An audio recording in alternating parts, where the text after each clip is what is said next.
नमस्कार दोस्तों। तो आज हम देखने वाले हैं इस cell the unit of life के कुछ बेसिक पॉइंट जो कि आपके नीट 2024 के पॉइंट ऑफ व्यू से बहुत ज़्यादा इम्पोर्टेंट है। तो फर्स्ट वन इज़ दैट कि व्हाट इज़ सेल, सेल होता क्या है। तो सेल के बारे में इंडिपेंडेंटली कुछ पूछा जाता नहीं है, बेसिक चीज़ें हैं, इसके बारे में जानना होता है।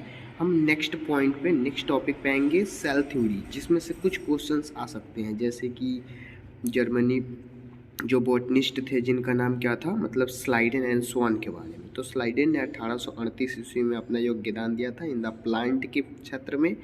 और फिर यहाँ पे दिया हुआ है स्लाइडेन एंड स्वान, जैसे कि थियोडेड एंड स्वान। तो स्वान जो थे उन्होंने एनिमल के क्षेत्र में उन्होंने अपना योगदान एनिमल के क्षेत्र में दिया हुआ था, मतलब इनको ब्रिटिश जूलॉजिस्ट कहा जाता है। अगेन फिर हम आगे आएंगे स्लाइडेन एंड स्वान, जैसे ओमनी सेलुलर ई सेलुलर, यहाँ से क्वेश्चन नीट में बनते हैं और नीट 2019 में पूछा गया था। अगेन फिर से ये आ सकता है क्वेश्चन यहाँ से, जैसे कि all living organism are composed of cell and product of the cell, यहाँ से भी क्वेश्चन बन सकते हैं। And all cell arises from pre existing cell. Again अब हम आगे बढ़ेंगे ऑल ओवर द सेल में, जैसे कि अब इसके इंटरनली ये सारे जो हैं ये की पॉइंट्स है जिसको आपको पढ़ना है, जैसे Golgi complex, lysosome, mitochondria, microbodies, vacuoles and Son.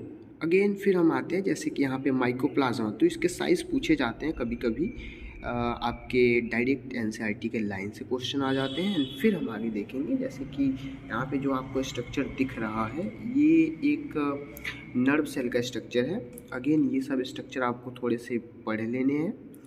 And फिर हम आएंगे प्रोकैरियोटिक सेल पे। प्रोकैरियोटिक सेल में जो होता है, जैसे कि यहाँ पीपीएलओ है, प्लूरोनिमोनिया लाइक ऑर्गेनिज्म, इसके बारे में भी पूछा जाता है क्वेश्चन। फिर बैक्टीरिया से क्वेश्चन आते हैं, जैसे नीट 2018 में डायरेक्टली एनसीईआरटी के लाइन से क्वेश्चन आ गए थे कि बैक्टीरिया के जो वेराइटी सेफ होते हैं वो फंक्शनली करते हैं या नहीं। तो यहाँ से क्वेश्चन डायरेक्टली एनसीईआरटी के लाइन से आया हुआ था, तो इसको आपको देख लेना है।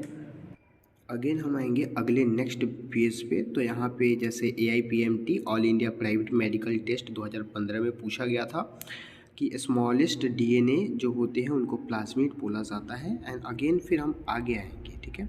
यहाँ पे cell envelope and its modification, ये जो टॉपिक है इस टॉपिक से भी कुछ क्वेश्चंस आते हैं, जैसे gram positive and gram negative के क्वेश्चन, जैसे कि आपको दिख रहा होगा यहाँ पे मार्किंग किया गया है। AIPMT 1990 और 2001 में पूछा गया था यहाँ से question gram positive and negative bacteria पे। और नीट 2017 में भी क्वेश्चन इस पे आए हुए हैं। जितने भी यहाँ पे हाईलाइटेड किए गए हैं वो सब बहुत ही ज़्यादा इम्पोर्टेंट है as your point, I mean your NEET examination point of view से।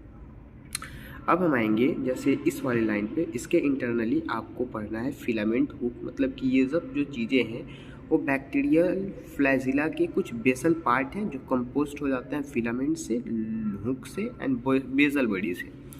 फिर हम आते हैं ribosome and inclusions body. Ribosome and inclusions body से भी कुछ क्वेश्चंस आते हैं, जैसे कि आपको दिख रहा है नीट 2018 में क्वेश्चंस आए थे, नीट 2020 में, नीट 2016 में और all India private medical test जो कि प्रीवियस ईयर में पूछे गए थे।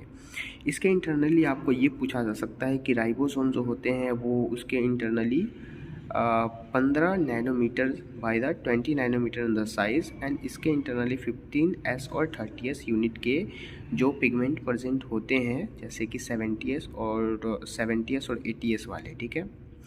अगेन इंक्लूजन्स बॉडी के इंटरनली आपको गैस वैक्यूल पूछा जा सकता है कि ये ब्लू ग्रीन आलगी में होते हैं, पर्पल बैक्टीरिया, उसके बाद ग्रीन फॉस्फो सिंथेटिक बैक्टीरिया के बारे में। अब आते हैं आगे यूकैरियोटिक सेल्स। यूकैरियोटिक सेल के कुछ की पॉइंट यहाँ पे लिखे गए हैं जो कि आपको रीड आउट करने हैं एंड फिर हम आगे बढ़ते हैं। इस डायग्राम से तो आप लोग वाकिफ़ होंगे ही कि ये जो डायग्राम है ये एक प्लांट सेल और एनिमल सेल का है, जो कि आपको बहुत ही अच्छे से देखना है और इसको 2 से 3 बार बना के प्रैक्टिस करने हैं। अगला वीडियो हमारा नेक्स्ट टॉपिक सेल मेम्ब्रेन से स्टार्टअप होगा, यहाँ तक रहने देते हैं क्योंकि हमारा वीडियो ज़्यादा लॉन्ग ना हो जाए। ओके, तब तक के लिए बाय बाय, थैंक यू।